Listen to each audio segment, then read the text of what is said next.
नमस्कार दोस्तों, आप सभी का हिस्ट्री 91 के इस ऑनलाइन प्लेटफॉर्म पर मैं अमित आप सभी का हार्दिक स्वागत करता हूं। दोस्त, आज की क्लास में हम सभी पढ़ने वाले हैं, वह पढ़ेंगे शिक्षण के उद्देश्य पर बात करेंगे, शिक्षण के सिद्धांत पर बात करेंगे। दोस्त, शिक्षण के स्तर पर बात करेंगे, किसने दिया था शिक्षण के स्तर। साथ ही साथ हम सभी बात करने वाले हैं शैक्षणिक उद्देश्यों का विभाजन जो BS ब्लूम के द्वारा दिया गया था। देखेंगे, बहुत महत्वपूर्ण सेशन होगा। बहुत ही यहाँ से बात किया जाए, यहाँ से क्वेश्चन आपके कम से कम 1 से 2 क्वेश्चन पूछे जाते हैं दोस्त। तो बेहतरीन तरीके से सीखेंगे और बेहतर करने की कोशिश रहेगी आप सभी। और कुछ महत्वपूर्ण प्रश्नों की श्रृंखलाएं भी होंगी कि इस पर आधारित जो शिक्षण के उद्देश्य है, शिक्षण के सिद्धांत है, साथ ही साथ जो स्तर है, इस पर किस प्रकार के क्वेश्चन पूछे जाते हैं, इन पर हम सभी चर्चा करेंगे। बात किया जाए दोस्त, एक इन्फॉर्मेशन है, वह इन्फॉर्मेशन है कंप्लीट कोर्स के साथ आप सभी जुड़ सकते हैं। हिंदी इंडिविजुअल के 1 साल के वैधता के साथ आपको प्रोवाइड होगा। साथ ही साथ 130 प्लस घंटे की क्लास मिलेगी। 2 नंबर आप सभी के सामने है, अगर कोई दिक्कत हो तो इस पर आप संपर्क कर सकते हैं। दोस्त, चलेंगे, हम सभी सीखने वाले हैं शिक्षण के उद्देश्य की बात करते हैं। शिक्षण के उद्देश्य आपके सामने लिखा हुआ है कि शिक्षण का उद्देश्य वाकई में क्या है, क्या होता है उद्देश्य, क्या होता है इसका एम। साथ ही साथ बात करें, इसमें लिखा है शिक्षण कला और विज्ञान दोनों है। तो आप कह सकते हैं भाई साहब, जो शिक्षण है वह क्या है, एक तरीके से एक आर्ट है और साथ ही साथ बात किया जाए एक साइंस भी है। कहीं ना कहीं साइंस की बात किया जाए, जैसे आप देखते हैं साइंस में एक सीक्वेंस का फॉलो किया जाता है कि एक क्रमबद्धता कोई चीज़ बताई जाती है। उसी तरीके से शिक्षण जब तक क्रमबद्धता चीज़ें नहीं होगी, एक सीक्वेंस में नहीं होगी, चीज़ें बेहतरीन नहीं हो सकती हैं। उसी प्रकार से आर्ट माने कला, एक अपने कलात्मक चीज़ों को दिखाने का, प्रदर्शित करने की कोशिश होती है। और इसमें बात की जाए, शिक्षण एक सामाजिक प्रक्रिया, कहीं ना कहीं कहता है शिक्षण, कहता है कि जो शिक्षण है, टीचिंग है, एक सोशल प्रोसेस है, ये आप बोल सकते हो। मतलब ऐसा नहीं एक सिर्फ विद्यालय तक ही सीमित रहेगा शिक्षण। साथ ही साथ बात करें, शिक्षण आप पूरे जीवन कुछ ना कुछ सीखते ही रहते हो। तो इस तरीके से हम बात करें तो समाज रूपी, मतलब कहीं ना कहीं सामाजिक एक प्रक्रिया मानी जाती है। कहीं सिर्फ विद्यालय रूप में इसे शिक्षण को नहीं रखा गया है। शिक्षण एक क्या है, एक उद्देश्यमुखी प्रक्रिया है। आपके उद्देश्य को पूर्ति करने के लिए शिक्षण बनाया गया है, साथ एक प्रक्रिया है। साथ ही साथ बात करें, शिक्षण क्या है, एक बाल केंद्रित होता है। कहीं ना कहीं आप बोल सकते हैं शिक्षण जो चाइल्ड सेंटर्ड होता है। और आप यह भी कह सकते हैं शिक्षण का उद्देश्य विद्यार्थी के व्यवहार में वांछनीय परिवर्तन लाना है। और साथ ही साथ बात करें तो शिक्षण क्या होना चाहिए, प्रस्तुतिकरण और प्रभावशाली दोनों बच्चों में मजबूत होना चाहिए। इस तरीके से आप कह सकते हैं शिक्षण एक अंतःक्रिया पर आधारित है। ऐसा भी दोस्त कहा जा सकता है कि शिक्षण की बात करें, अंतःक्रिया का मतलब होता है कहीं ना कहीं जो शिक्षक है और शिक्षार्थी के बीच अंतःक्रिया के तौर पर, मतलब आपस में दोनों बातचीत करेंगे, चीजें समझेंगे, वार्तालाप होगी और ज्ञान की प्राप्ति होगी। इस तरीके से हम कह सकते हैं शिक्षण में 2 लोगों का होना आवश्यक है। बिना 2 लोगों का हुआ तो शिक्षण हो ही नहीं सकता है। दोस्त, बात किया जाए आगे, हम बात करते हैं शिक्षण क्या है, द्विमुखी प्रक्रिया है। क्या आप कह सकते हैं किसने कहा द्विमुखी या द्विध्रुवी प्रक्रिया? तो ध्यान देंगे भाई साहब, एडम्स महोदय कहते हैं शिक्षण क्या है, एक द्विध्रुवी प्रक्रिया है। जिसमें बात किया जाए वह एक द्विध्रुवी प्रक्रिया में मानते हैं शिक्षक और शिक्षार्थी होता है। शिक्षक और शिक्षार्थी को इसमें रखा गया है एडम्स के द्वारा। और साथ ही साथ बात किया जाए, एक ध्यान देंगे भाई साहब, शिक्षण त्रिमुखी प्रक्रिया या त्रिध्रुवी प्रक्रिया है, ट्राइपोलर है। किसने कहा है? तो जॉन डीवी और रायबर्न ने कहा है। इसे ध्यान देंगे, जॉन डीवी की बात करें, जॉन डीवी और रायबर्न के द्वारा कहा गया है। और यहीं पर बात किया जाए, रायबर्न के द्वारा कहा गया है। और इन्होंने क्या कहा? त्रिध्रुवी प्रक्रिया। क्या कहा है? त्रिध्रुवी प्रक्रिया है। त्रिमुखी या त्रिध्रुवी दोनों बोल सकते हैं। त्रिध्रुवी प्रक्रिया है। त्रिध्रुवी प्रक्रिया के अंतर्गत कौन कौन से हैं प्रक्रिया? तो ध्यान देंगे, त्रिध्रुवी प्रक्रिया के अंतर्गत बात करें, वह कौन होगा? वह शिक्षक होगा। कौन होगा दोस्त? वह शिक्षक, शिक्षार्थी। कौन होगा? शिक्षक, शिक्षार्थी और पाठ्यक्रम। शिक्षक, शिक्षार्थी और पाठ्यक्रम होंगे, ये 3 होंगे। शिक्षक, शिक्षार्थी और पाठ्यक्रम, ये तीनों होंगे। दोस्त, बात किया जाए शिक्षक, ध्यान देंगे शिक्षण हमेशा क्या होना चाहिए, निदानात्मक एवं उपचारात्मक होनी चाहिए। कहीं ना कहीं बात करें, निदानात्मक का मतलब बात होता है कहीं ना कहीं जो हम शिक्षण करते हैं, तो जब शिक्षण के दौरान छात्रों की पहले कमियों को हम पहचानते हैं, निदान करते हैं, कमियों की रुचियों को पता करने की कोशिश होती है कि बच्चों में इंटरेस्ट जगाने की कोशिश होती है। फिर उसका क्या किया जाता है? उपचार किया जाता है। बच्चे को क्या चाहिए, कैसे हम बच्चे को इसमें मन लगाने की कोशिश करें शिक्षण में, जिससे सही तरीके से वह पढ़ पाए। आगे बात करें शिक्षण क्या है, एक प्रजातांत्रिक होता है। तो ये प्रजातांत्रिक जगह आप बोल सकते हो लोकतांत्रिक होता है। कहीं ना कहीं लोकतांत्रिक प्रजातांत्रिक का मतलब होता है कि भाई साहब कि कहीं ना कहीं दो लोग, जैसे आप जानते हैं राजा पहले होते थे तो प्रजा डरती थी। तो वहीं पर कहीं पर प्रजा की बात किया जाए तो प्रजा क्या है, वह बच्चा है। तो कहीं ना कहीं दोनों की एक तरीके से बातचीत होगी तो आपस में चीजें सही तरीके से हो पाएंगी। दोस्त आगे दोस्त बात करते हैं, ध्यान देंगे, हम बात करेंगे शिक्षण के सिद्धांत। तो शिक्षण के उद्देश्य तो आप समझ गए होंगे क्या होता है शिक्षण के उद्देश्य। अब हम बात कर लेते हैं, जो मित्र बात करेंगे वह शिक्षण के सिद्धांत पर बात करेंगे। क्या होता है शिक्षण के सिद्धांत, इसे देखते हैं। शिक्षण के सिद्धांत से हमारा तात्पर्य उन बिंदुओं से है जिन्हें अपना मार्गदर्शक मानकर एक शिक्षक क्या करता है, शिक्षा प्रक्रिया का आयोजन करता है। एक मार्गदर्शक मान करके एक शिक्षक है उस पर कार्य करता है, शिक्षण कार्य कराता है। जैसे बात की जाए सिद्धांत की बात, जीवन से जोड़ने का सिद्धांत। कहीं ना कहीं बात करें तो जो शिक्षण का सिद्धांत आता है जीवन से जोड़ने का मतलब कहीं ना कहीं जो हम शिक्षण कराते हैं बच्चों को तो कहीं ना कहीं रिलेट करके उसके जीवन के जो लाइफ से जोड़ करके हम सिखाएंगे तो बच्चा सीख पाएगा। क्योंकि जीवन से सिखाने का मतलब है जीवन से जोड़ने का, कहीं ना कहीं बच्चे के साथ वह घटित हो रही चीजें और बच्चा उस बात को अच्छे से समझता है। तो जो भी सिखाएं बच्चे को जीवन से जोड़ने का सिद्धांत जोड़कर सिखाएं। प्रजातांत्रिक मूल्यों का सिद्धांत, कहीं ना कहीं जो प्रजातांत्रिक मूल्य है उसके आधारित होकर के हम सिखाएंगे तो बच्चा बेहतर सीखेगा। क्यों, कहीं ना कहीं बच्चे की भावनाओं को भी हम कदर करें, बच्चा क्या सोच रहा है, बच्चा क्या चाहता है, उस हिसाब से हम उसी हिसाब से देने की कोशिश करें।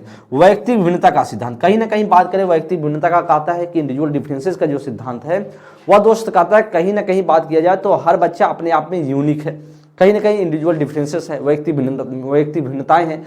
जब बच्चों में वैयक्तिक भिन्नताएं हैं तो हर बच्चा हर एक तरह की स्थिति तो नहीं होगा, उसमें किसी में बच्चे में जो शिक्षा ग्रहण करने की तरीके अलग होंगे, ग्रहण शक्ति अलग होगा, बुद्धि अलग होंगे। जो बात किया जाए कई तरीके से आप व्यक्ति भिन्नता में बात कर सकते, आदत अलग अलग होगी, भाषा अलग होगी। तो कहीं ना कहीं हर चीजों को हम ध्यान में रखते हुए बच्चे को पढ़ाने की कोशिश करेंगे।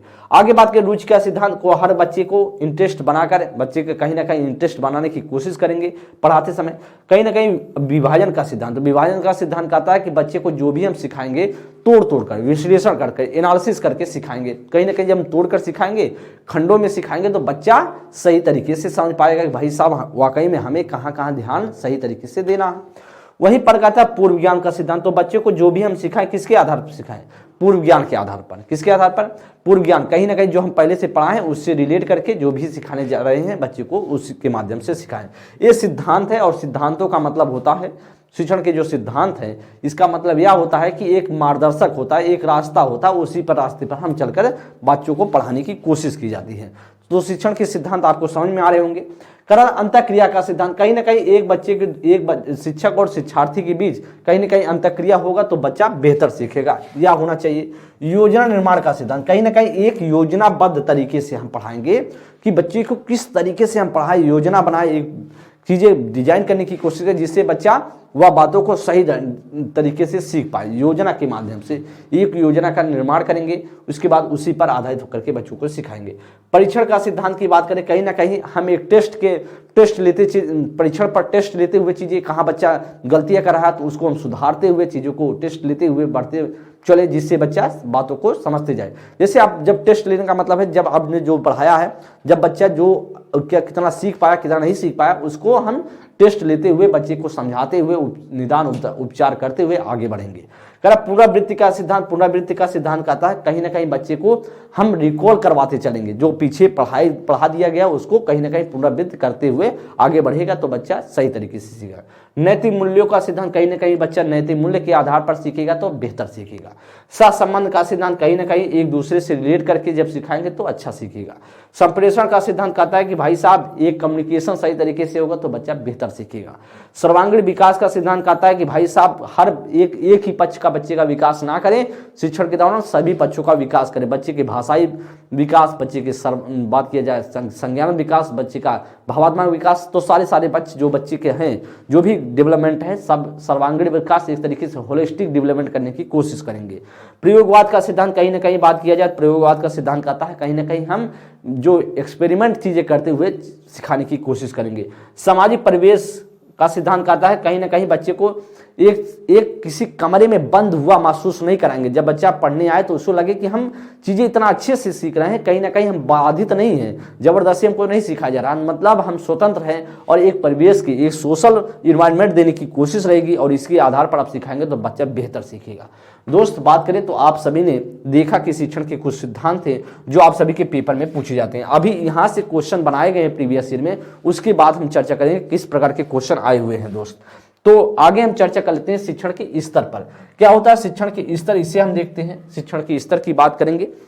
जैसे कहा जाए कि विद्वानों में पॉल विक्स ने शिक्षण के 3 स्तर माने हैं। अगर आपसे कोई कहे कि शिक्षण का स्तर किसने दिया, आपसे कहे कि शिक्षण के स्तर के जनक कौन है, शिक्षण के स्तर के जनक कौन है, तो आप कहेंगे इनकी जनक बोले जाते हैं पॉल विक्स। कौन बोले जाते हैं? पॉल विक्स बोले जाते हैं। इसे आप थोड़ा सा ध्यान देंगे, पॉल विक्स बोले जाते हैं।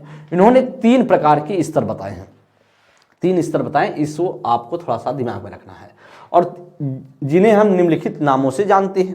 अब इसमें से बात करें जो आपके सामने है, स्मृति स्तर है पहला, दूसरा बोध स्तर है और चिंतन स्तर है।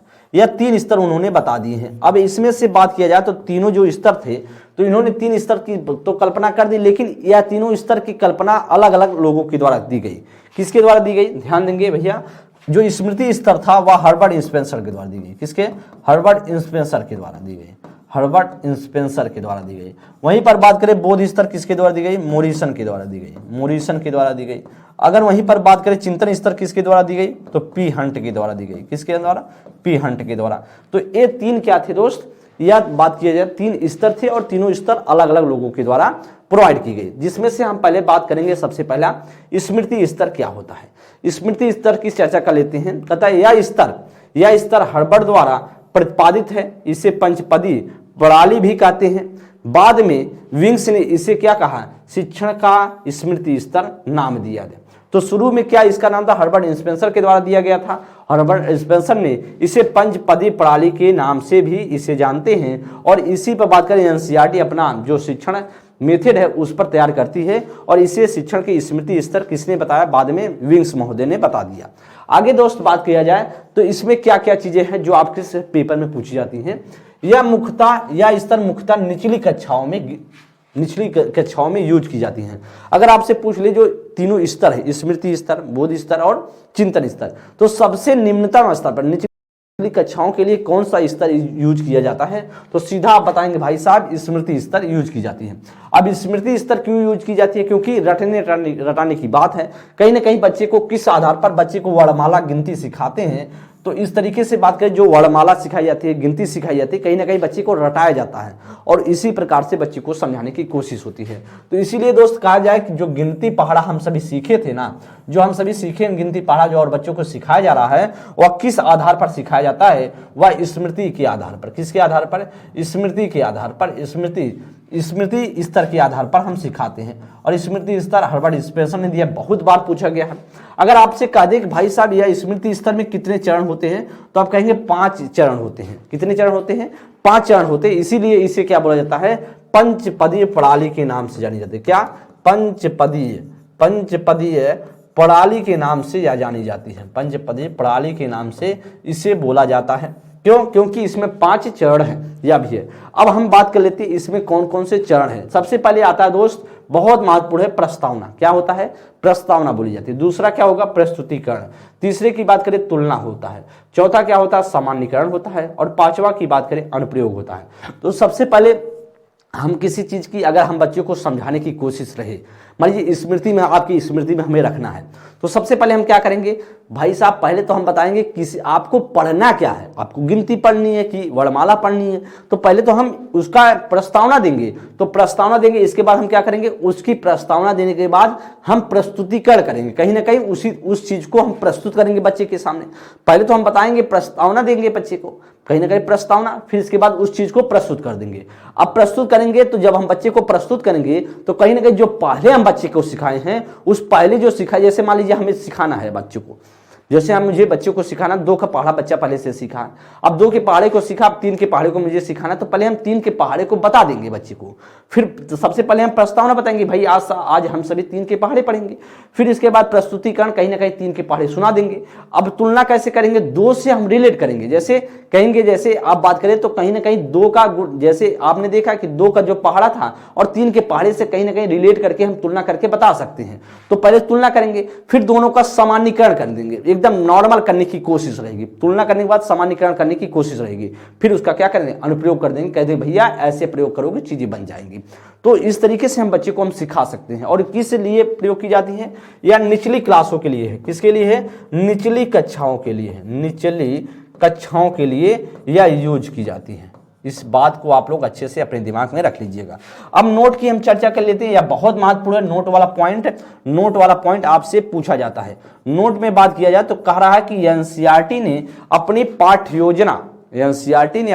योजना जो हार्वर्ड की पंचपदी प्रणाली पर ही तैयार करता है। वेरी इंपॉर्टेंट लाइन है, जो अगर आपसे कहे एनसीईआरटी जो अपने पाठ्य योजना किसके सिद्धांत पर करती है, किसे स्मृति स्तर के जो पंचपदी प्रणाली दिया था हार्वर्ड ने, उस पर आधारित करके कहता है, और कई बार पेपर में पूछा गया दोस्त। आगे हम दोस्त बात करेंगे, दूसरा स्तर है बोध स्तर। यह क्रम आपको सीक्वेंस ध्यान में रखनी है।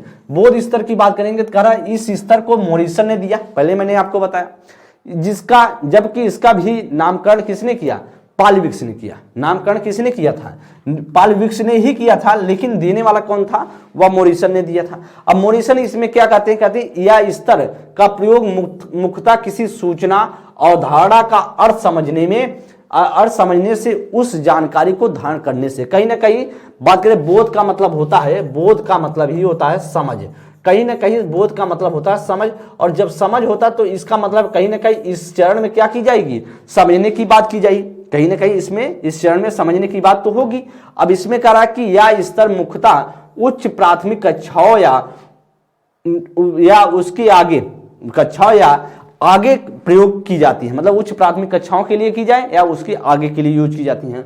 और इसमें बात किया जाए कितने आते हैं, 5 चरण आते हैं। अब 5 चरण में सबसे पहले बात करें खोज आता है, फिर इसके बाद क्या होगा, प्रस्तुतिकरण, फिर इसके बाद तीसरा समावेशन, चौथे की बात संगठन, और 5वां क्या होगा, अव्यक्तीकरण। तो कहीं ना कहीं सबसे पहले अगर हम समझ याद करना है, अगर मुझे समझना कोई चीज, तो हम सबसे पहले हम क्या करेंगे, किसी चीज की खोज करेंगे कि नहीं करेंगे। अब हम खोज करेंगे, जब खोज करेंगे तो खोज करने के बाद जो कुछ मुझे मिला उसे क्या करेंगे, प्रस्तुत करने की कोशिश रहेगी, भाई प्रस्तुत कर देंगे। फिर उसका बाद समावेशन करेंगे, जो पुरानी चीज थी और नई चीज थी दोनों को एक जगह मिला देंगे। जो पहले तो हम खोज करेंगे, फिर प्रस्तुत करेंगे, जो पुरानी चीज थी और नई चीज दोनों को मिलाएंगे, समावेशन करेंगे। फिर उसका बाद क्या करेंगे, संगठन कर देंगे, इकट्ठा मिलाने के बाद फिर इकट्ठा करेंगे, संगठन कर देंगे, उसके बाद अव्यक्तीकरण कर देंगे, कहीं ना कहीं उसे प्रस्तुत कर दिया जाएगा, उसको बता दिया जाएगा। तो यही 5 चरण इसमें है और पेपर में पूछा गया था, बहुत महत्वपूर्ण है और यह क्रम से आपको याद करने की जरूरत है। पेपर में पूछा जाए बोध स्तर में कितने चरण आते हैं, तो आप कहेंगे 5 चरण आते हैं। और सीक्वेंस भी लगाने के लिए आपसे पूछ लिया जाता है, तो सबसे पहले बताएंगे खोज आता है, दूसरा प्रस्तुतिकरण, तीसरे की बात करेंगे आप कह देंगे तीसरा जो होता है समावेशन होता है, चौथा संगठन होता है और 5वां अव्यक्तीकरण होता है।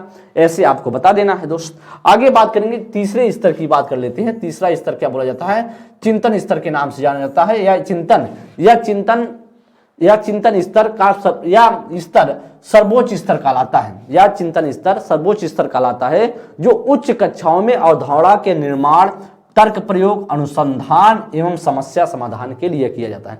चिंतन का मतलब होता है, थिंकिंग का मतलब भी होता है सोचना, और सोचने का मतलब यही है कहीं ना कहीं तर्क देना, कहीं ना कहीं उस पर विचार करना, समस्या का समाधान करना। और यह सीधा सा मतलब है छोटी कक्षाओं में यूज हो नहीं सकता है, या उच्च क्लासों में यूज होगा, जहां पर बच्चा समस्या का समाधान कर पाए, तार्किक चिंतन मजबूत हो पाए, बच्चा कहीं ना कहीं तर्क के माध्यम से सीख पाए, वहीं पर ये चीजें यूज की जाएंगी। अब उसमें कहा जा रहा है कि ये सर्वोच्च स्तर है और उच्च कक्षाओं में अवधारणा की बात करें इसका निर्माण किया जाता है। ठीक है, इसमें बात करें जब इस स्तर के प्रतिपादक की बात करेंगे तो हमने बताया था पी हंट को माना जाता है, मोरिस पी हंट को माना जाता है। और इसके में कितने चरण आते हैं, तो आप कहेंगे 4 चरण आते हैं। कहीं ना कहीं आपको 5 चरण मिल जाएंगे, कितने मिल जाएंगे, कहीं आपको 5 चरण मिल जाएंगे, अभी आप बताएंगे कहां पर यह 5 चरण दिया गया है। तो सबसे पहले हम अगर चिंतन करनी है तो पहले हम सबसे पहले क्या चरण होगा, समस्याओं को पूरी जानकारी लेंगे, अभी हमको आपको समझाते हैं। दूसरा क्या है, अवधारणा निर्माण या इसे बोलेंगे विकल्पों का पर विचार करना। फिर इसके बाद आंकड़े इकट्ठा करना, फिर हम क्या करेंगे, आंकड़े इकट्ठे के बाद करने के बाद हम करेंगे संकल्पना का परीक्षण करेंगे, फिर इसके बाद निष्कर्ष निकालेंगे। तो यह निष्कर्ष वाला भाग कभी कभी 5वें में चला जाता है। तो सबसे पहले अगर हम चिंतन करने की बात है, कहीं ना कहीं हम समस्या में फंस गए हैं, अब चिंतन करनी है समस्या। तो पहले हम जब हम किसी समस्या में फंसेंगे तो पूरी जानकारी तो होनी चाहिए कि भाई समस्या है क्या। तो सबसे पहले तो हम समस्या की पूरी जानकारी लेंगे कि समस्या हमको सॉल्व क्या करना है, समस्या जो आई है समाधान की बात, समस्या समाधान की बात। तो सबसे पहले तो हम समस्या देखेंगे, समस्या की पूरी जानकारी लेंगे। अब समस्या की पूरी जानकारी हो गई तो हम क्या करेंगे, उसको अवधारणा निर्माण करेंगे, कहीं ना कहीं हम समझ का निर्माण करेंगे। भाई साहब इसमें क्या क्या चीजें यूज हो सकती हैं, कैसे कैसे हम प्रयोग करके इस पर कुछ कहीं ना कहीं अवधारणा समझ बनाने की कोशिश करेंगे। अब जब हम समझ बना लिए तो कहीं ना कहीं आंकड़े इकट्ठा करेंगे, तो आंकड़े कहीं ना कहीं इकट्ठा करेंगे तभी तो उस समस्या का समाधान हो पाएगा। अब हम आंकड़े इकट्ठा कर लेंगे तो सबसे पहले हम समस्या हमारे सामने आई, फिर हम अवधारणा बनाएंगे, अवधारणा के बाद उसके बाद इस आंकड़े इकट्ठा करेंगे, आंकड़ा इकट्ठे करने के बाद क्या करेंगे, वो संकल्पना का परीक्षण करेंगे, फिर निष्कर्ष निकालेंगे। जैसे बात किया जाए, जैसे आपके सामने कोई कह दे भाई साहब आपको शाही पनीर बनानी है, अब कोई कह दे शाही पनीर बनानी है तो शाही पनीर के लिए सबसे पहले आपके सामने तो समस्या आ गई, अब शाही पनीर बनाना है। अब शाही पनीर जब बनानी है तो बात करेंगे, सबसे पहले समस्या की पूरी जानकारी प्राप्त करेंगे, भाई समस्या क्या है, तो समस्या थी शाही पनीर बनाना, तो समस्या होगी। अब उसके संबंधित क्या करेंगे, अवधारणा निर्माण, कहीं ना कहीं शाही पनीर में क्या क्या यूज होता है, अवधारणा मतलब कहीं ना कहीं समझ लेने की कोशिश करें, हो सकता है इसमें क्या क्या चीजें यूज होंगी, क्या चीजें लगाई जा सकती हैं, कैसा बनेगा। तो कहीं ना कहीं अवधारणा निर्माण करेंगे नहीं करेंगे। अब जब अवधारणा निर्माण करेंगे, कहीं ना कहीं बात करें, अवधारणा निर्माण का मतलब है कहीं ना कहीं यूट्यूब से देखेंगे, किसी न किसी व्यक्ति से पूछेंगे, है कि नहीं। तो इसलिए अवधारणा निर्माण करेंगे, फिर आंकड़े इकट्ठा करना। अब जब हमको यूट्यूब बता दिया कि भैया हमको शाही पनीर में ये चीजें मिलने वाली है, ऐसे ऐसे चीजें लगेंगी, तो हम आंकड़े इकट्ठा कर देंगे, वो चीजें व्यवस्था करने की कोशिश करेंगे, आंकड़ा इकट्ठा करेंगे। फिर जब आंकड़ा इकट्ठा कर लेंगे तो कहीं ना कहीं उसका परीक्षण करेंगे। जब आंकड़ा इकट्ठा कर लेंगे तो कहीं ना कहीं अवधारणा का जो बात किया जाए उसका परीक्षण करेंगे, कहीं ना कहीं बनाएंगे उसको। अब बनाने के बाद निष्कर्ष निकालेंगे, भाई साहब वह सही है या गड़बड़ बना है, तो कहीं ना कहीं ऐसा तो होगा। तो सबसे पहले हमारे सामने समस्या और समस्या से निराकरण करते हुए उसका हम निष्कर्ष निकाल लेंगे। तो चिंतन स्तर की बात करें तो यार इसमें 4 चरण कहीं कहीं लिखा होता है, कहीं कहीं 5 लिखा होता है, लेकिन आपके समझ में होना चाहिए, किसने दिया था, पी हंट ने दिया था, उच्च कक्षाओं के लिए यूज किया जाता है। वहीं पर बात किया जाए मोरिसन वाला, आप बोध होता समझ होता है, इसको आप जानते हैं। सबसे पहले आपको मैंने बताया था स्मृति स्तर बहुत महत्वपूर्ण है, अभी पेपर में जो जैसे जैसे क्वेश्चन यहाँ से पूछे गए हैं अभी आपके सामने रखने का प्रयास की जाएगा। अब हम दोस्त बात करते हैं ब्लूम का विभाजन। ब्लूम के विभाजन की बात कर लेते हैं, जो शैक्षणिक उद्देश्यों का विभाजन किया था बीएस ब्लूम ने, कैसे कैसे बांटा था। सबसे पहले हम बात कर लेते हैं बेंजामिन एस ब्लूम एक क्या थे, यहूदी मूल के अमेरिकी मनोवैज्ञानिक थे। उन्हें मुख्यतः शिक्षण की दुनिया में उनके शैक्षणिक उद्देश्यों के विभाजन के लिए जाना जाता है, जो उन्होंने अपने सहयोगियों क्राचवेल, किसके तो सहयोगी थे, क्राचवेल और मेसिवा के साथ मिलकर तैयार किया था। क्राचवेल और मेसिवा के मिलकर उन्होंने तैयार किया। यह शैक्षणिक उद्देश्यों के विभाजन के लिए जाना जाता है। यह विभाजन उनकी प्रसिद्ध पुस्तक वेरी इंपॉर्टेंट है, टेक्सोनॉमी ऑफ एजुकेशनल ऑब्जेक्टिव्स। क्या है, ऑब्जेक्टिव्स है शैक्षणिक उद्देश्यों का विभाजन, जिसे हम हिंदी में बोलते हैं। ब्लूम के इस विभाजन को ब्लूम की टेक्सोनॉमी बोलते हैं, या इसे डोमेन बोल सकते हैं, या दोस्त हम कह सकते हैं ब्लूम के पक्ष या क्षेत्र भी कहा जाता है। तो ब्लूम के विभाजन की बात करें दोस्त, तो ब्लूम के विभाजन की साथ साथ बात करें तो यह चीजें बहुत महत्वपूर्ण थी कि इनकी पुस्तक का क्या नाम है, the taxonomy of education objective नाम से इनकी पुस्तक है। शैक्षणिक उद्देश्यों की विभाजन के नाम से इनका पुस्तक का नाम जाना जाता है, बुक जानी जाती है। और इसके नाम क्या क्या है इसको मैं आपने देखा। इसमें बात किया जाए उनके द्वारा कहाँ के निवासी थे, अमेरिकी मनोवैज्ञानिक थे। अमेरिकी क्या थे, अमेरिकी मनोवैज्ञानिक माने जाते हैं। दोस्त आगे बात कर लेते हैं, ध्यान देंगे ब्लूम के इस विभाजन से बात करें, ब्लूम के इस विभाजन में कितने क्षेत्र आते हैं, 3 क्षेत्र आते हैं। कौन कौन से, संज्ञानात्मक क्षेत्र, भावात्मक क्षेत्र और मनोगत्यात्मक क्षेत्र। यह तीनों क्षेत्र आपसे पूछे जाते हैं, कितने ब्लूम के जो टेक्सोनॉमी है उसमें कितने क्षेत्रों में उन्होंने विभाजन किया था, तो आप कहेंगे 3 क्षेत्रों में उन्होंने विभाजन किया। सबसे पहले हम बात करेंगे संज्ञानात्मक पक्ष। संज्ञानात्मक पक्ष कहेगा कहीं ना कहीं दिमाग मानसिक की बात करेगा किसका? दिमाग की बात करने वाला। अब संज्ञानात्मक पक्ष की बात किया जाए तो कहता है यह पक्ष सिर्फ ब्लूम द्वारा 1956 में प्रतिपादित किया गया था। यह पक्ष सिर्फ ब्लूम के द्वारा 1956 में प्रतिपादित किया था, वही फिर से लिख दिया गया है। इस पक्ष में कितने चरण आते हैं? 6 चरण आते हैं। सबसे पहले क्या आता है? ज्ञान आता है, जिसे हम बोलते हैं नॉलेज। बोध आता है, दूसरा कंप्रीहेंशन बोलते हैं, और प्रयोग बोलते हैं, जिसे हम एप्लीकेशन कहते हैं। तो पहला आपका ज्ञान आएगा, दूसरे की बात करें बोध आएगा, तीसरा अनुप्रयोग आता है। समझ पा रहे हैं ना? तो इसमें कितने चरण आते हैं? 6 चरण आते हैं, और 6 चरण पहले ज्ञान, बोध, अनुप्रयोग, विश्लेषण, संश्लेषण, मूल्यांकन, ये कितने हैं? आपके 6 चरण हैं। तो चौथा क्या आता है? जिसे हम बोलते हैं विश्लेषण। क्या बोलते हैं? विश्लेषण बोलते हैं। आगे बात किया जाए संश्लेषण होता है, फिर मूल्यांकन होता है। तो कितने हैं? 5 है। क्या है दोस्त? यह 5 चरण है। इस बात को ध्यान देंगे। यहां पर एप्लीकेशन नहीं होगा, यहां पर एनालिसिस होगा। क्या होगा? एनालिसिस होगा।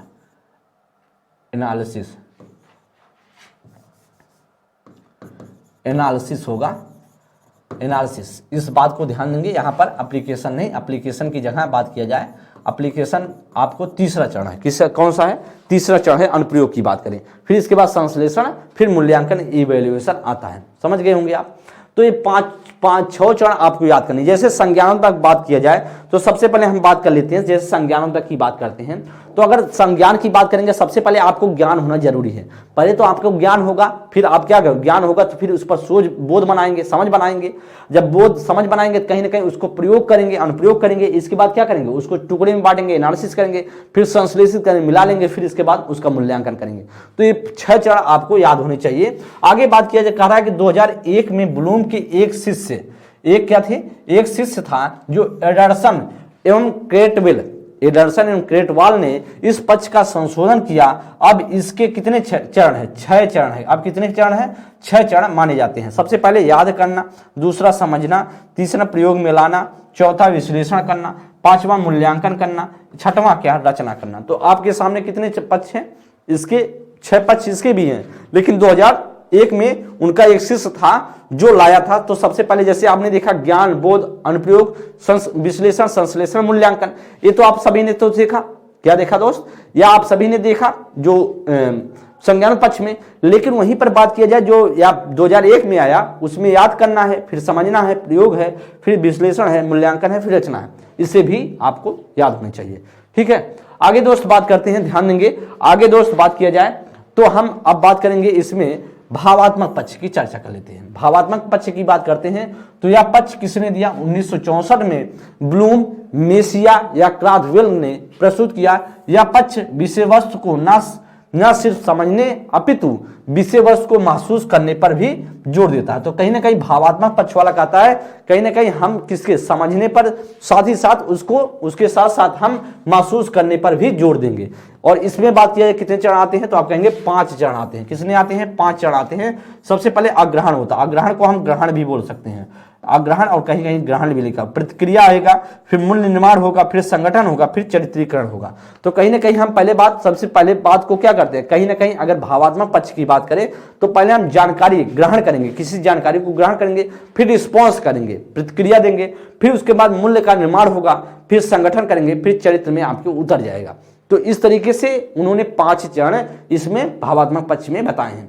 आगे दोस्त बात करेंगे जो तीसरा था मनोक्रियात्मक पक्ष। मनोक्रियात्मक पक्ष की बात करें, यह पक्ष सिर्फ ब्लूम ने नामकरण किया। इस पक्ष का ब्लूम ने सिर्फ नामकरण किया था, लेकिन चरण नहीं दिया था। इसके चरण उनके एक शिष्य किसने दिया था? सिम्पसन के द्वारा 1969 ईस्वी में दिया गया था। भारत में हम प्रोफेसर जो दुबे जी हैं, प्रोफेसर दुबे का विभाजन स्वीकार करते हैं जो निम्नवत है। इसमें से बात करेंगे।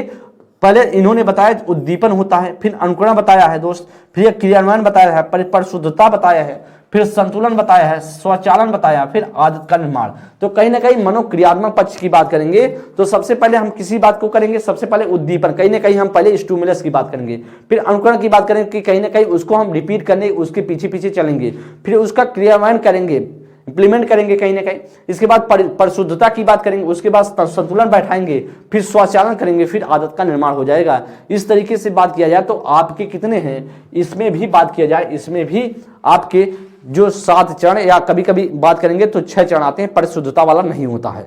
आगे दोस्त बात करेंगे, ध्यान देंगे आरओ से संबंधित आप सभी की इंफॉर्मेशन है वह कंप्लीट बैच के साथ आप सभी जुड़ सकते हैं। 2 नंबर आप सभी के सामने दिया गया है। अगर कोई दिक्कत हो तो प्रॉब्लम हो, इस पर आप सभी संपर्क कर सकते हैं दोस्त। देखेंगे अब आपको मैंने जो बताया, पहले तो यह समझेंगे। सबसे पहले हम बात कर लेते हैं तो इसमें जो शिक्षण के उद्देश्य हैं, शिक्षण के सिद्धांत हैं, शिक्षण के स्तर हैं, ब्लूम की जो विभाजन है जिसे ब्लूम टेक्सोनॉमी के नाम से जाना जाता है, तो यहां से क्वेश्चन कम से कम 2 से 3 क्वेश्चन हमेशा से पूछे गए। आप प्रीवियस ईयर उठाकर देखेंगे तो आपको देखने को मिलेगा। अब इस पर आधारित कैसे प्रश्न पूछे गए हैं इसे हम समझते हैं, सीखेंगे कैसे कैसे प्रश्न प्रीवियस ईयर में आए हैं। कॉन्सेप्ट तो आपने सीख लिया है, अब हम कुछ प्रश्नों की श्रृंखलाएं आपके सामने होंगी जिससे आपको पता चल पाए कि भैया इसी तरीके से प्रश्न पूछे गए हैं। कहा कि संज्ञानात्मक क्षेत्र का सही क्रम है। संज्ञानात्मक क्षेत्र की बात करें तो किसने दिया था संज्ञान क्षेत्र वाला पद, तो बीएस ब्लूम ने दिया था संज्ञानात्मक, भावात्मक, मनोक्रियात्मक। तो उसमें से कहा कि कौन सा या सही क्रम है, करा क्या ज्ञान, अनुप्रयोग, बोध, विश्लेषण, संश्लेषण, मूल्यांकन, क्रम मूल्यांकन, अनुप्रयोग, विश्लेषण, संश्लेषण, अवबोध ज्ञान, या मूल्यांकन, संश्लेषण, विश्लेषण, अनुप्रयोग, या अवबोध या ज्ञान, ज्ञान, अवबोध, अनुप्रयोग, विश्लेषण, संश्लेषण, मूल्यांकन। तो मैंने आपको दोस्त बताया था कि इसमें कितने चरण आते हैं, तो मैंने बताया था 6 चरण आते हैं। कितने आते हैं? 6 चरण मैंने आपको बताया था। तो सबसे पहले मैंने बताया था कि भाई साहब सबसे पहले आएगा ज्ञान आएगा। क्या आएगा? सबसे पहले ज्ञान आएगा, फिर हम क्या करेंगे, उसकी बोध होगी, समझ होगी, फिर उसकी क्या करेंगे, अनुप्रयोग करेंगे, उसका प्रयोग करने की कोशिश रहेगी, फिर इसके बाद विश्लेषण करेंगे, एनालिसिस करेंगे, फिर इसके बाद संश्लेषण, इसके बाद मूल्यांकन। तो आपका जो राइट आंसर होगा वह डी ऑप्शन पूरी तरीके से राइट हो जाएगा। क्या होगा? डी ऑप्शन आपका करेक्ट होगा। इस बात को समझते चलिए। और सीरीज में देखिए क्रमशः लगाने के लिए पूछा जाता है। नेक्स्ट प्रश्न पर चलते हैं सेकंड नंबर के लिए। संज्ञानात्मक संप्राप्ति का न्यूनतम स्तर क्या है? यार ज्ञान है, बोध है, अनुप्रयोग है, विश्लेषण है। तो आप बताएंगे इसमें से न्यूनतम वाला स्तर कौन सा है? बहुत महत्वपूर्ण क्वेश्चन है, ऐसे प्रश्न आपके पेपर में दिखाई देते हैं। तो दोस्त मैंने आपको बताया है कि संज्ञानात्मक पक्ष में कितने आएंगे? 6 चरण आते हैं। 6 चरण की बात करेंगे तो सबसे पहले आप फिर से लिख लीजिए, क्योंकि यह चरण आपके जितना लिखेंगे उतना आपको याद रहेगा। सबसे पहले ज्ञान होगा, फिर क्या होगा? दूसरा ज्ञान, बोध, ज्ञान होगा, बोध होगा, फिर क्या होगा? अनुप्रयोग होगा, ज्ञान, बोध, अनुप्रयोग होगा, फिर इसके बाद क्या होगा दोस्त? वह विश्लेषण होगा। क्या होगा? विश्लेषण, संश्लेषण, मूल्यांकन, विश्लेषण, संश्लेषण, विश्लेषण, संश्लेषण, विश्लेषण, संश्लेषण, और इसके बाद क्या हो जाएगा? वह मूल्यांकन कहलाता है। इसके बाद क्या कहलाता है? मूल्यांकन कहलाता है। ये आपके क्या है? ये आपके दोस्त बात किया जाए, ये आपके 6 चरण है। 6 चरण आपको याद होने चाहिए। अब सबसे न्यूनतम वाला कौन सा है? तो सबसे न्यूनतम तो आपको यही दिखाई दे रहा है कि सबसे न्यूनतम ज्ञान वाला है। तो राइट ऑप्शन क्या होगा? वह ज्ञान वाला राइट ऑप्शन हो जाएगा, ए ऑप्शन करेक्ट हो जाएगा। नेक्स्ट प्रश्न पर चलते हैं। निम्नलिखित में से कौन सा कथन शिक्षण के संदर्भ में सही नहीं है? कौन सा शिक्षण के संबंध में सही नहीं है? मैंने आपको बताया इसमें कुछ शिक्षण के उद्देश्य वहां से पूछा जा रहा है। करा कि शिक्षण एक अंतःक्रियात्मक प्रक्रिया है, शिक्षण एक त्रिमुखी प्रक्रिया है, शिक्षण एक प्रभाव निर्देशित प्रक्रिया है, शिक्षण केवल कक्षा कक्ष तक सीमित रहने वाली प्रक्रिया। बताएंगे क्या इसमें से राइट होगा? 3rd नंबर के लिए बहुत महत्वपूर्ण प्रश्न है जी। आप बता सकते हैं इसमें से करेक्ट ऑप्शन कौन सा होगा जी? करेक्ट ऑप्शन आप बताएंगे इसमें से क्या राइट आंसर होगा जी? दोस्त बताएंगे इसमें से राइट ऑप्शन क्या हो जाएगा? तो दोस्त मैंने आपको बताया शिक्षण क्या है? एक अंतःक्रियात्मक प्रक्रिया है, ये तो बात तो सही है। शिक्षण त्रिध्रुवी प्रक्रिया है, या तो मैंने आपको बताया था जॉन डीबी और जो रायबर्ग ने बताया है। और शिक्षण एक प्रभावशाली निर्देशित प्रक्रिया है, मैंने यह भी बताया है। लेकिन शिक्षण कभी मैंने यह नहीं बताया शिक्षण केवल क्लासरूम तक ही सीमित है रहने वाली प्रक्रिया है। तो शिक्षण क्या है? इसमें मैंने आपको बताया था शिक्षण एक सामाजिक प्रक्रिया है। शिक्षण एक क्या है? शिक्षण एक सामाजिक प्रक्रिया है। शिक्षण क्या है? एक सामाजिक प्रक्रिया है। शिक्षण क्या है? एक सामाजिक प्रक्रिया है, इसे आप मान सकते हो। और इसीलिए दोस्त जो गलत है, क्योंकि गलत हमसे पूछ रहा था, तो गलत ऑप्शन होगा आपका डी ऑप्शन राइट होगा। शिक्षण एक सामाजिक प्रक्रिया या लिखा होता सोशल प्रोसेस है, तो बात हमारी बन जाती है। नेक्स्ट प्रश्न पर चलते हैं 4th नंबर के लिए।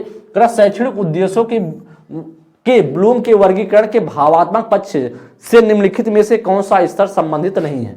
कौन सा स्तर संबंधित नहीं कर, व्यवस्थापन, अनुक्रिया, अग्रहण या ज्ञान। तो कौन सा पक्ष है, भावात्मक पक्ष है।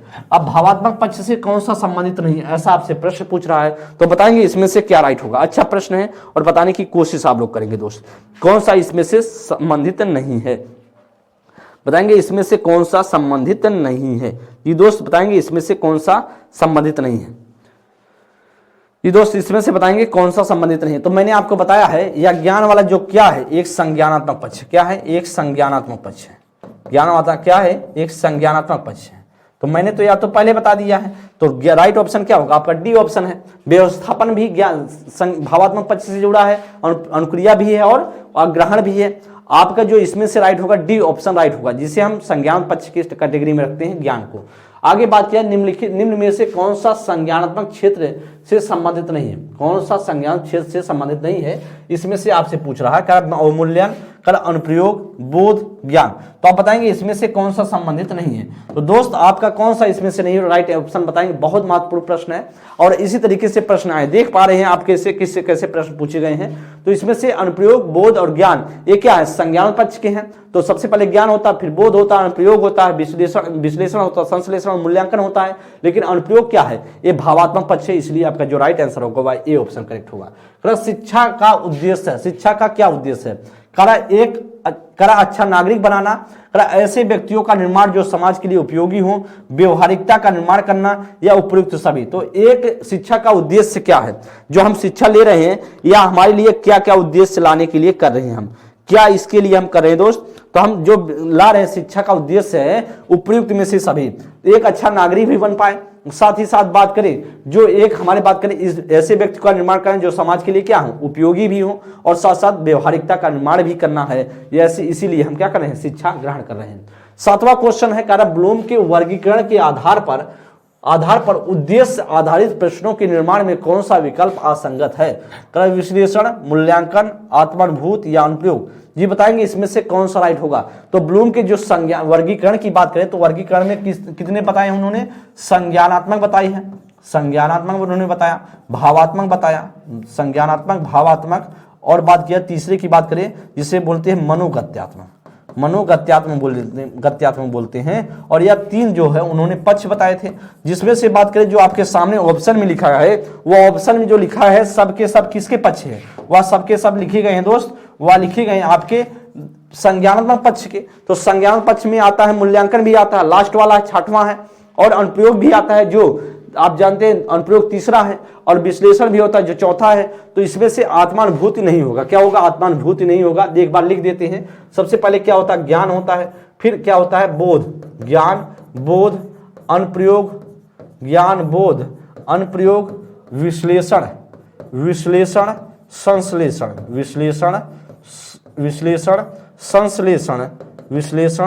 संश्लेषण, और बात किया जाए संश्लेषण, और क्या बात किया जाए, मूल्यांकन। ये कितने हैं, 6 चरण है मूल्यांकन। ये कितने हैं, 6 चरण है, इसको आपको ध्यान में रखनी है, 6 चरण है दोस्त। या तो आप समझ गए होंगे। तो आपका जो राइट आंसर होगा वह सी ऑप्शन पूरी तरीके से राइट हो जाएगा। नेक्स्ट प्रश्न पर चलते हैं। 8वां प्रश्न देखेंगे।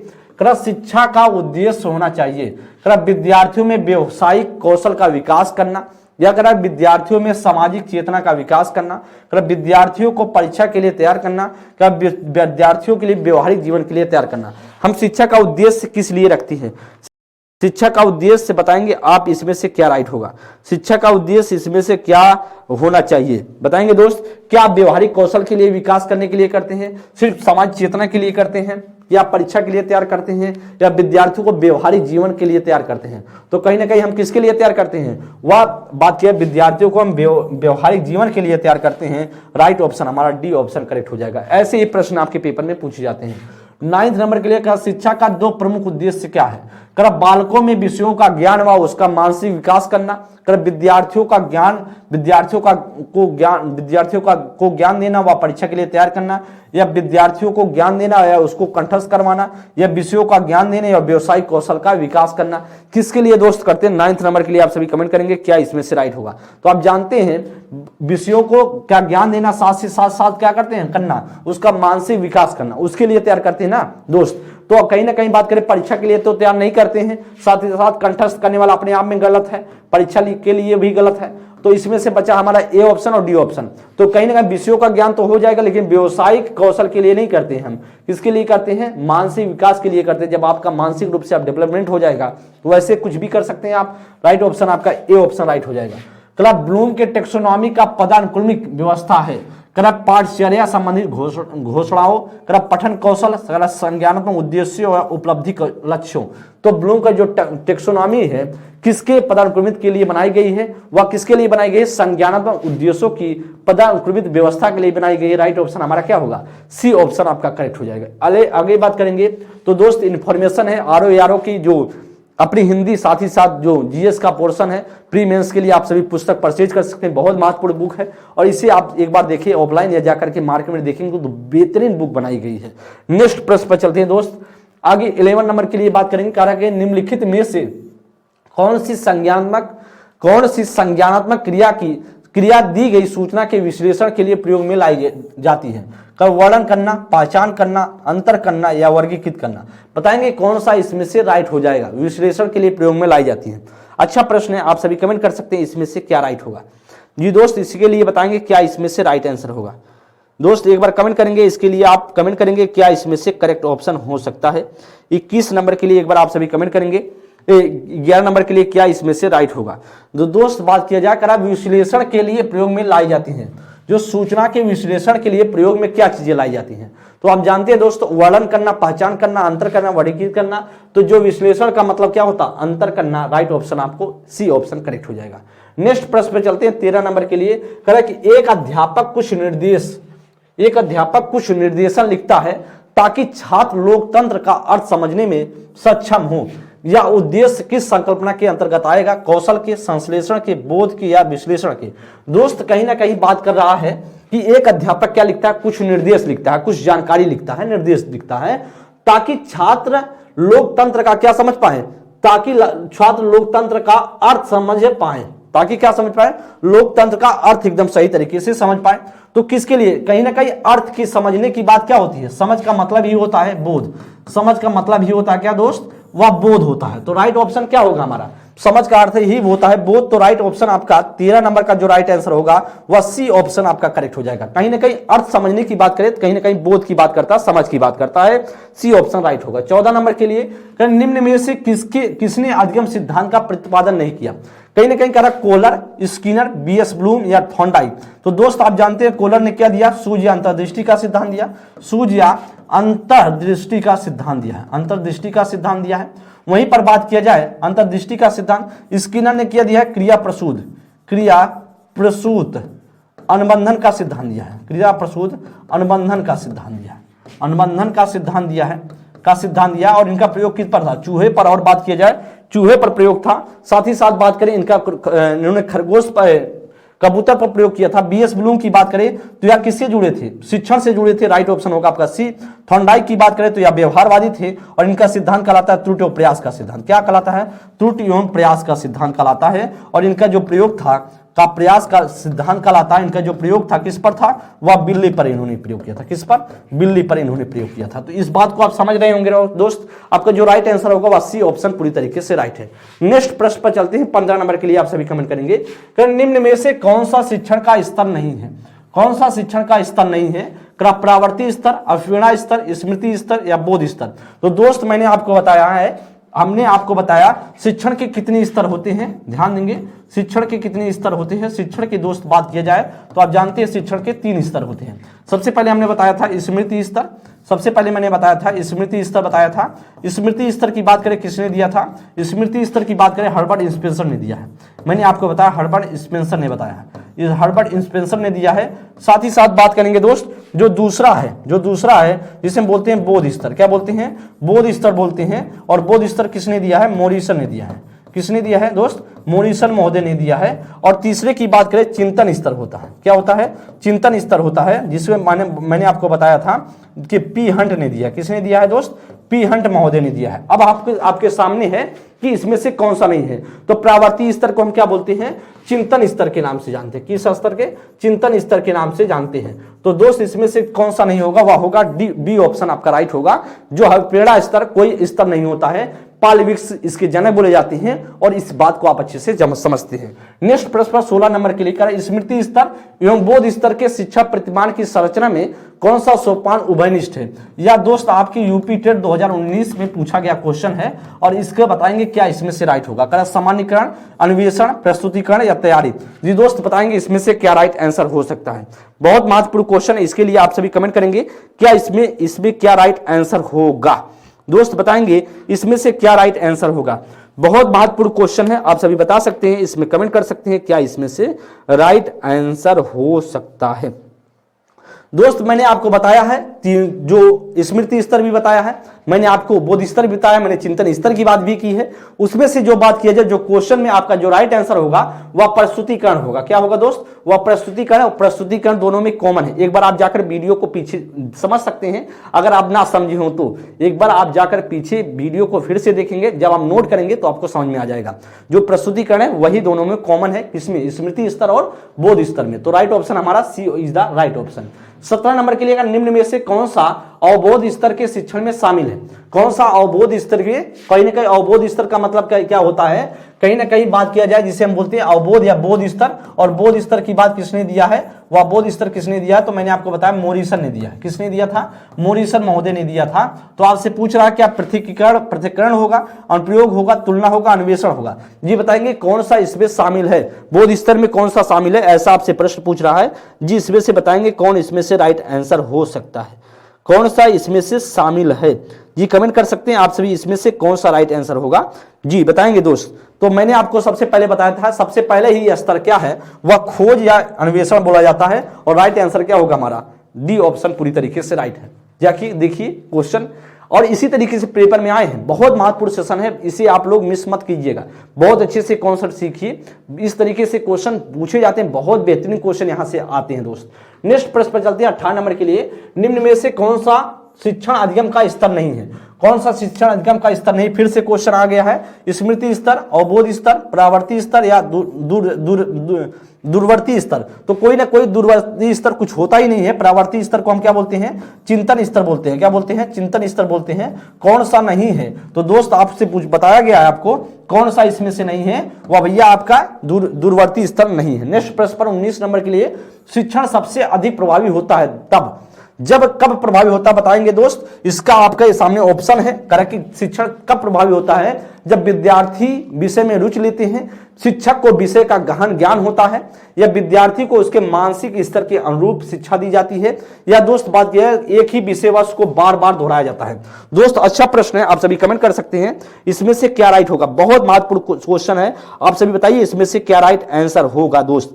जी आप लोग प्लीज आप लोग कमेंट करेंगे दोस्त, इसमें से क्या राइट आंसर होगा। 19 नंबर के लिए कौन सा इसमें से राइट आंसर हो सकता है? जी बताएंगे इसमें करना भैया विद्यार्थी विषय में रुचि लेते हो, ठीक है रुचि लेते हैं, लेकिन उससे बेहतरीन भी ऑप्शन है करा कि शिक्षक को विषय का ज्यादा ज्ञान हो। गहन ज्ञान होने से क्या मतलब, जब बच्चे के अनुरूप ही ना होगा, बच्चे के अनुरूप होनी चाहिए तभी बच्चा ज्यादा क्या करेगा, बच्चे के लिए प्रभावी होगा, ज्यादा इफेक्टिव होगा। तभी इफेक्टिव होगा जब बच्चे की एज के हिसाब से, बच्चे की जो चाहिए उस हिसाब से चीजें मिलेगी। तो विद्यार्थी और उस विद्यार्थी को उसके मानसिक स्तर के क्या हो, अनुरूप हो, तो ज्यादा क्या होगा, बच्चे के लिए प्रभावी होगा। राइट ऑप्शन हमारा C is the right option. इस तरीके से प्रश्न आपके पेपर में आते हैं। 20 नंबर के लिए दोस्त कमेंट करेंगे, बालकों में अधिगम है कर ज्ञान को रटने से होता है, कर पाठ पुस्तक को पढ़ने से होता है, कर शिक्षक द्वारा ज्ञान के स्थानांतरण द्वारा होता है, कर क्रिया करके होता है। जी बताएंगे इसमें के लिए कमेंट करेंगे क्या इसमें से राइट होगा। कराए 20 नंबर के लिए, बालकों में अधिगम होता है, ज्ञान को रटने से होता है, पाठ पुस्तकों से पढ़ने से होता है, शिक्षक द्वारा ज्ञान के स्थानांतरण द्वारा होता है, क्रिया करके होता है। तो आप जानते हैं जो अधिगम सबसे अच्छा कैसे होता है, कैसे होता है दोस्त, आप जानते हैं वह करके सीखने से होता है। कैसे होता है? करके सीखने से होता है। किसके आधार पर? लर्निंग बाय डूइंग से होता है। क्या होता है? लर्निंग बाय डूइंग से सबसे बेहतर होता है। लर्निंग बाय डूइंग से सबसे बेहतर होगा। और लर्निंग बाय डूइंग के जनक कौन है? तो आप जानते हैं जॉन डीवी महोदय। कौन है? जॉन डीवी महोदय हैं। और जॉन डीवी कहाँ के निवासी थे? तो आप जानते हैं जॉन डीवी महोदय की बात करें, अमेरिका के क्या थे? अमेरिका के एक शिक्षाविद थे। अमेरिका के एक शिक्षाविद थे, शिक्षा शास्त्री थे। और राइट ऑप्शन आपका क्या होगा दोस्त? और आपका राइट आंसर होगा D is the right option. क्या होगा दोस्त? डी ऑप्शन आपका पूरी तरीके से करेक्ट आंसर हो जाएगा। तो आप सभी ने देखा कि किस तरीके से प्रश्न आपके पेपर में आते हैं और बेहतर करने की कोशिश लगातार जारी है दोस्त। और आप सभी सीखते चलिए। देखिए हम सभी ने आज की क्लास में क्या क्या बातें की।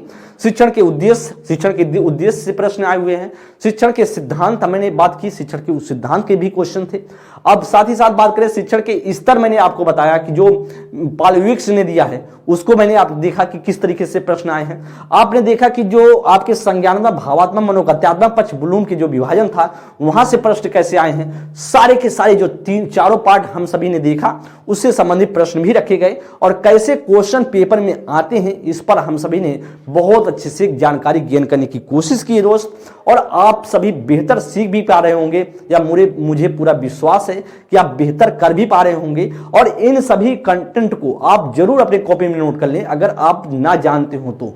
यहां से पेपर में हमेशा से प्रश्न आए हुए हैं। तो दोस्त ऐसे ही हम आगे सीखते हुए चलते रहेंगे, बढ़ते हुए आगे चलेंगे और बेहतरीन तरीके से सीखेंगे। अगली क्लास में मिलेंगे किसी नेक्स्ट टॉपिक के साथ। तब तक के लिए दोस्त बहुत बहुत धन्यवाद। थैंक यू, नमस्कार।